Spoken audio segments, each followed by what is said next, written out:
حضور اکرم صلی اللہ علیہ وسلم نے ایک نہیں متعدد شادیاں کر کے امت کو بتلایا ہے کہ شادیاں کس کس طرح کی جا سکتی ہیں۔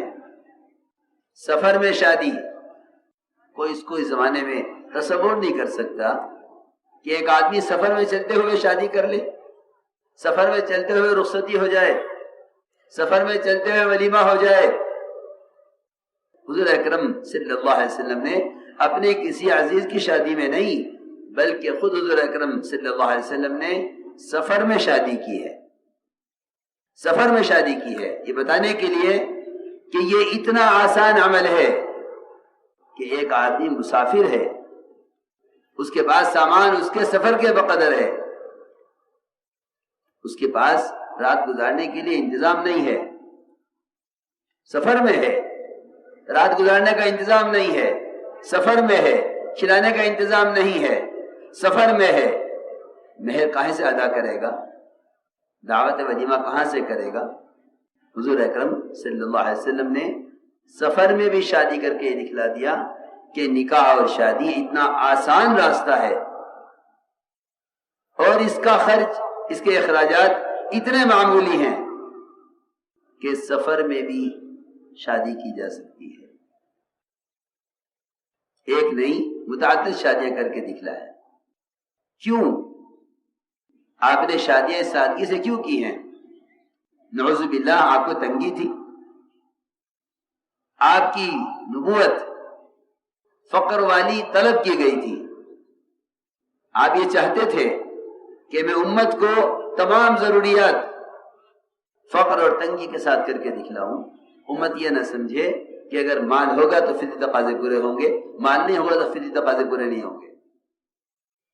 آپ صلی اللہ علیہ وسلم نے اپنی فقر والی نبوت میں، یہاں تو فقر میں آدمی ایک شادی نہیں کر سکتا، آپ نے فقر والی نبوت میں 11 شادیاں کر کے دکھلائی۔ ہم سے طریقہ معلوم کرو، ہمارے طریقے پر آؤ، تمہیں ایک شادی نہیں تم 4 شادیاں بھی اگر کرو گے نبوت کے طریقوں پر تو آسان ہے، اور یہودیت کے طریقوں پر جاؤ گے تو ایک شادی کرنا بھی تمہارے لیے مشکل ہے۔ حضور اکرم صلی اللہ علیہ وسلم نے شادی اور نکاح اس کو ایسی عبادت قرار دیا ہے،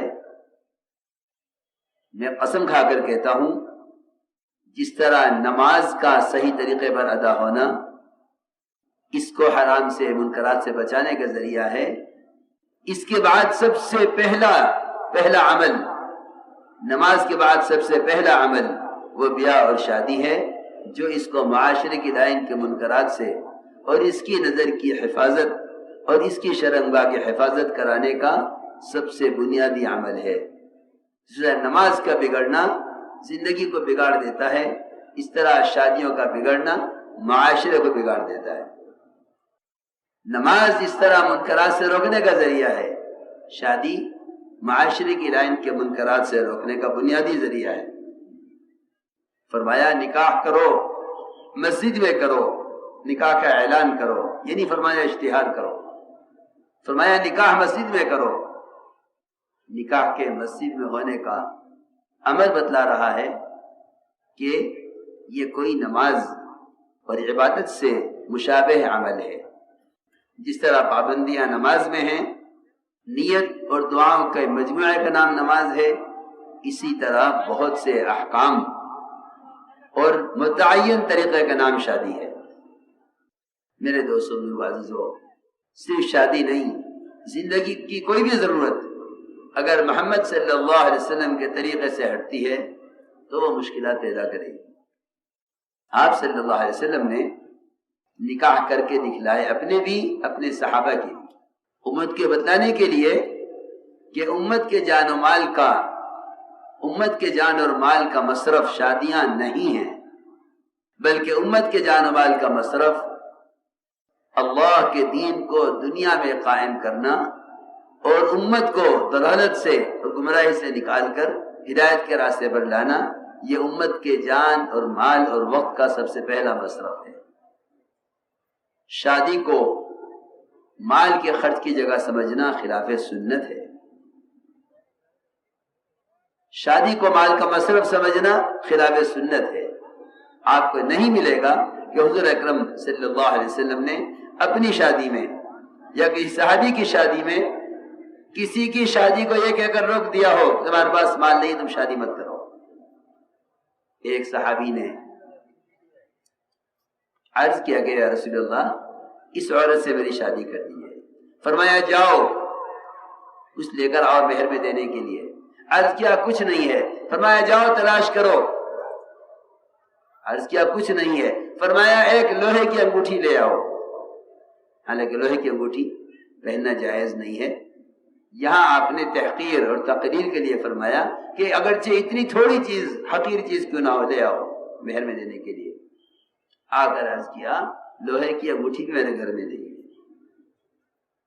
آپ نے فرمایا زوجتکھا بما معک من القرآن, میں نے تیری شادی اس لڑکی سے اس قرآن پر کر دی جو قرآن تجھے آتا ہے تو اس کو سکھلا دے.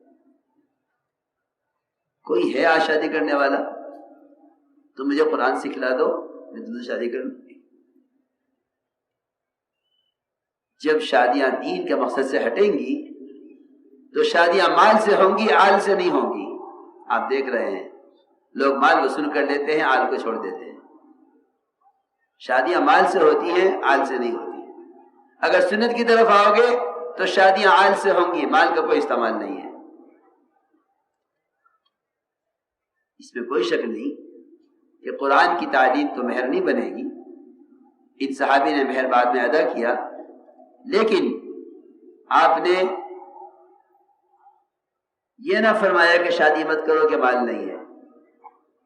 جتنی لڑکیاں اپنی عمریں گنوا دیتی ہیں انتظار میں, وہ صرف اس لیے کہ غیروں کے طریقوں پر شادی کرنے کا انتظام نہیں ہے. یہ اس انتظار میں ہیں کہ غیروں کے طریقوں پر شادی کا انتظام ہو تو شادی کریں. لڑکے والے لڑکی والے دونوں اس انتظار میں ہیں کہ جب تک یہود و نصارہ کے طریقے پر شادی کا انتظام نہ ہو جائے شادی کیسے کی جا سکتی ہے. برکتیں تلاش کرتے ہیں مشائخ بزرگوں کی دعاؤں میں. نکاح کس سے پڑھواؤں, نکاح کس سے پڑھواؤں؟ کوئی ایسی شخصیت بتلاؤ جس کے نکاح پڑھانے سے میرے نکاح میں برکت ہو جائے. خدا کی قسم محمد صلی اللہ علیہ وسلم سے بڑھ کر کوئی شخصیت نہیں.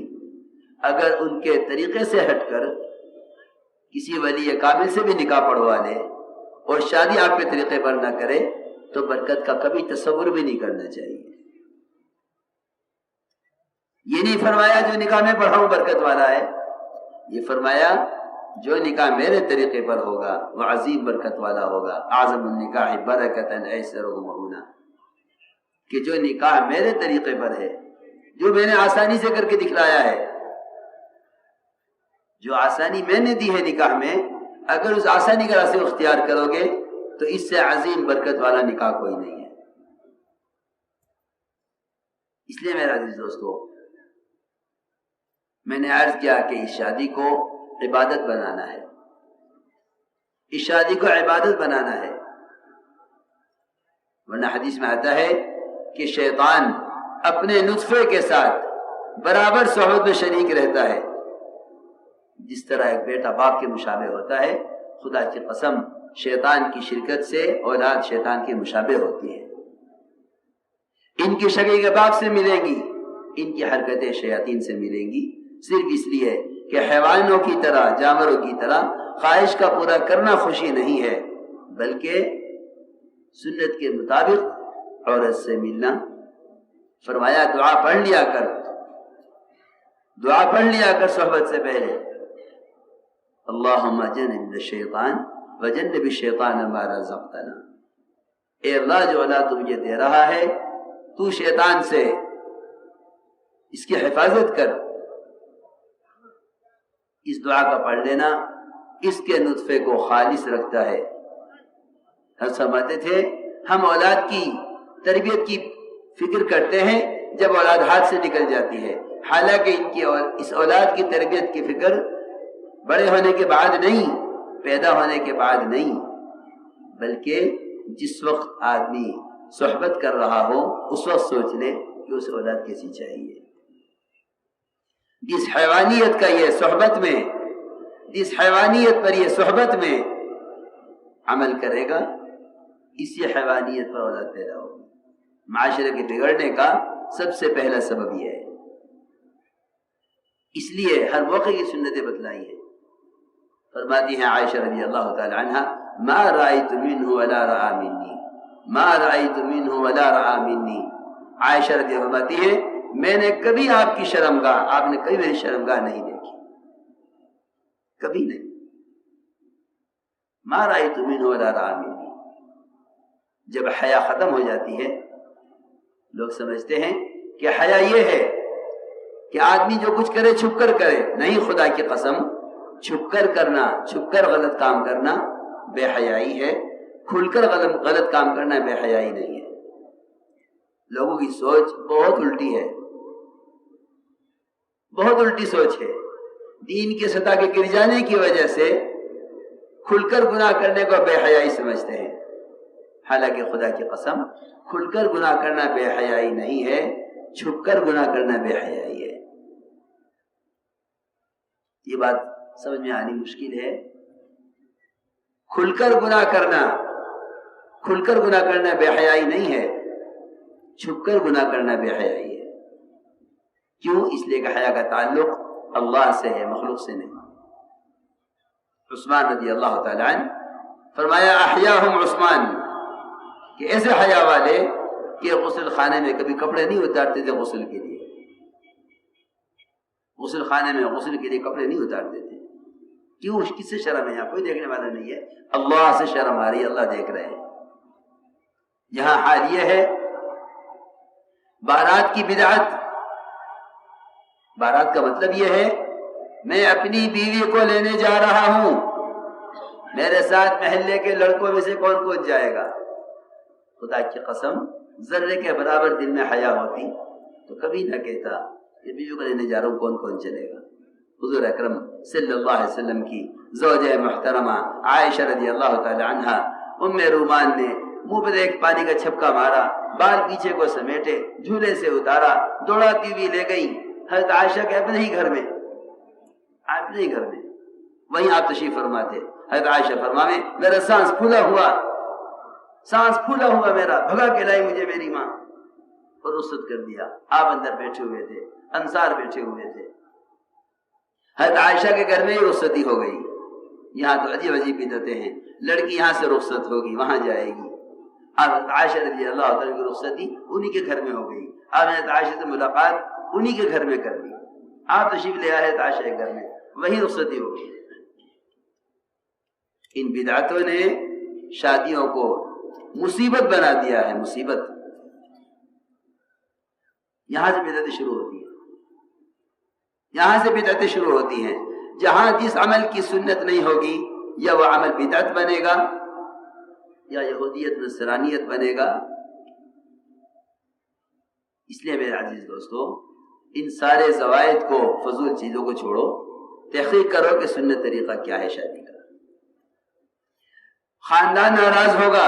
حدیث میں آتا ہے جو اللہ تعالیٰ کو راضی کر کے ساری مخلوق کو ناراض کر لیتا ہے، اللہ اس سے راضی ہو جاتے ہیں، مخلوق کو بھی راضی کر دیتے ہیں. اور جو اللہ کو ناراض کر کے ساری مخلوق کو راضی کر لیتا ہے، اللہ تعالیٰ خود ناراض ہو جاتے ہیں، ساری مخلوق کو ناراض کر دیتے ہیں، کیونکہ قلوب اس کے ہاتھ میں ہے، قلوب ہمارے تمہارے ہاتھ میں نہیں ہے. میں نے ایک بات عرض کی ہے، وہ سوچنے کی ہے. کھل کر گناہ کرنا بے حیائی نہیں ہے، چھپ کر گناہ کرنا بے حیائی ہے. حضرت سلمان فارسی رضی اللہ عنہ کا شادی ہوئی. صبح کو دو صحابہ ملے. ہاں بھائی فرماؤ رات کیسی گزری؟ ادھر منہ کر لیا. ادھر دوستوں نے کہا ارے بتاؤ تو سلمان رات کیسی گزری؟ ادھر منہ کر لیا. دوستوں نے اصرار کیا، ناراض ہونے لگے. ارے دوست کو بتا دیا کرتے ہیں، لڑکیاں سہیلیوں کو بتا دیا کرتی ہیں رات کیسی گزری. حضرت سلمان فارسی رضی اللہ تعالیٰ عنہ جب مجبور ہو گئے تو غصہ آ گیا. فرمایا ایک حدیث سنو. یہ فرمایا حضور اکرم صلی اللہ علیہ وسلم نے کہ جو میاں بیوی آپس میں حلال طریقے